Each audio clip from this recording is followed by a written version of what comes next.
Hi friends, welcome to Kitchen Queen. இன்னைக்கு நம்ம பார்க்க போற ரெசிபி இன்ஸ்டன்ட்டா செய்யக்கூடிய முறுக்கு. நம்ம வீடுங்கள்ல எந்த ஒரு விசேஷங்கள் சுபகாரியங்களுக்கு முறுக்கு தான் முதலிடம் பிடிக்கும். பலகாரங்களின் ராஜானே சொல்லலாம் முறுக்க. நிறைய பேர் வெளிநாடுகள்ல இருக்காங்க, எங்களுக்கு மாவு மட்டும் தான் கிடைக்கும், எங்களுக்கு அரைச்சி எடுக்க வசதி இல்லை, எங்களுக்கு இன்ஸ்டன்ட்டான முறுக்கு எப்படி செய்யறதுன்றது கேட்டிருந்தாங்க. அதுக்காக தான் இந்த ரெசிபியை நான் அப்லோட் பண்ணியிருக்கேன். இந்த வீடியோவை நீங்க ஸ்கிப் பண்ணாம ஃபுல்லா பார்த்தீங்கன்னா புரியும். வாங்க இப்போ வீடியோக்குள்ள போலாம். 100 கிராம் அளவு பொட்டுக்கடலை எடுத்திருக்கேன். 1/4 கிலோ அளவு இடியாப்ப மாவு, கடையில் வாங்கின இடியாப்ப மாவு தான். 1 ஸ்பூன் அளவு கருப்பு எள்ளு கழுவி நல்லா காய வச்சு எடுத்திருக்கேன். தேவையான அளவு உப்பு, கொஞ்சமாக பெருங்காயத்தூள். இப்போ நம்ம அந்த பொட்டுக்கடலையை மிக்சி ஜாரில் போட்டு நல்லா பவுடரை அரைச்சிட்டு வந்துடலாம். இப்போ மிக்சிங் பவுலில் நம்ம எடுத்து வச்சுருந்த 1/4 கிலோ அளவு இடியாப்ப மாவை சேர்த்துக்கலாம். அரைச்சி வச்சுருந்த பொட்டுக்கடலையும் சேர்த்துக்கலாம், எள்ளு சேர்த்துக்கலாம். சேர்த்துட்டு நம்ம எடுத்து வச்சுருந்த உப்பு, பெருங்காயத்தூள் தேவையான அளவு நம்ம போட்டுக்கலாம்.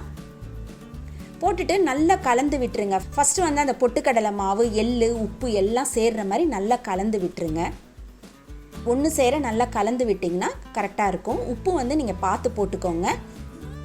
இந்த மாதிரி கலந்து விட்டோடனே நம்ம இந்த டைமில் 1 ஸ்பூன் அளவு நெய் இல்லைனா பட்டர் இல்லைனா எண்ணெய் எது இருந்தாலும் நல்லா காய்ச்சி சூடு பண்ணிவிட்டு நம்ம சேர்த்துக்கலாம்.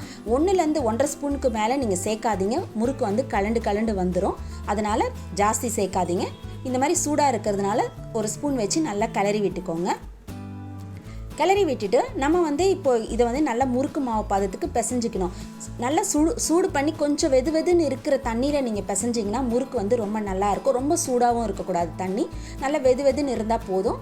இந்த மாதிரி நல்லா பிசைஞ்சிக்கலாம். எப்போவுமே நம்ம முறுக்குக்கு அரிசியெல்லாம் ஊற வச்சு காய வச்சு மிஷினில் கொடுத்து அரைச்சி இந்த மாதிரி நிறைய பெரிய ப்ராசஸ் இருக்கும். உளுந்த பருப்புலாம் வறுத்து அரைக்கணும். அந்த மாதிரிலாம் இல்லாமல் இது ரொம்ப சுலபமாக. நிறைய பேர் வெளிநாடுகளில் இருக்காங்க, எங்களுக்கு மாவு மட்டும் தான் கிடைக்கும், எங்களுக்கு அரைச்சி எடுக்க வசதி இல்லை, எங்களுக்கு இன்ஸ்டன்ட்டான முறுக்கு எப்படி செய்யறதுன்றது கேட்டிருந்தாங்க. அதுக்காக தான் இந்த ரெசிபியை நான் அப்லோட் பண்ணியிருக்கேன். இது ரொம்ப ஈஸியாக செஞ்சிடலாம். இப்போ மாவு ரெடி ஆகிடுச்சு. முறுக்கு அரைச்சியில் மாவு போட்டுக்கோங்க. போடுறதுக்கு முன்னாடி ஓரங்கள்லாம் நல்லா எண்ணெய் தடவிட்டு போட்டுட்டு இந்த மாதிரி கரண்டி வச்சுட்டு நீங்கள் புழிஞ்சிக்கோங்க. இல்லை உங்களுக்கு எண்ணெயிலே புழிய வரும் அப்படின்னீங்கன்னா நீங்கள் எண்ணெயிலே கூட புழிஞ்சு எடுத்துக்கலாம். இது ரொம்ப ப்ரௌனாலாம் வராது. நம்ம பொட்டுக்கடலை சேர்த்துருக்கிறதுனால கலர் கொஞ்சம் ஒயிட்டாக தான் இருக்கும். பாருங்கள், முறுக்கு பாருங்கள் எவ்வளோ நல்லா வந்திருக்கு. பார்க்கும்போதே அதை மொறுமொறுப்பாக இருக்கும். உடச்சி பார்த்தீங்கன்னா அந்த அளவுக்கு மொறுமொறுன்னு இருக்கும் பாருங்கள்.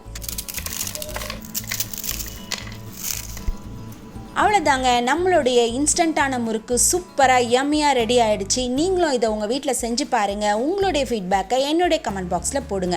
இந்த வீடியோ உங்களுக்கு ரொம்ப பிடிச்சிருந்தா உங்கள் ஃப்ரெண்ட்ஸ் அண்ட் ரிலேட்டிவ்ஸ்க்கு ஷேர் பண்ணுங்கள், லைக் பண்ணுங்கள், கமெண்ட் பண்ணுங்கள். நம்ம சேனலை சப்ஸ்கிரைப் பண்ணாதவங்க சப்ஸ்கிரைப் பண்ணிக்கோங்க. பக்கத்தில் இருக்க பெல் பட்டனை மறக்காமல் கிளிக் பண்ணிக்கோங்க. மீண்டும் உங்களை அடுத்த ரெசிபியில் சந்திக்கிறேன். Until then, bye.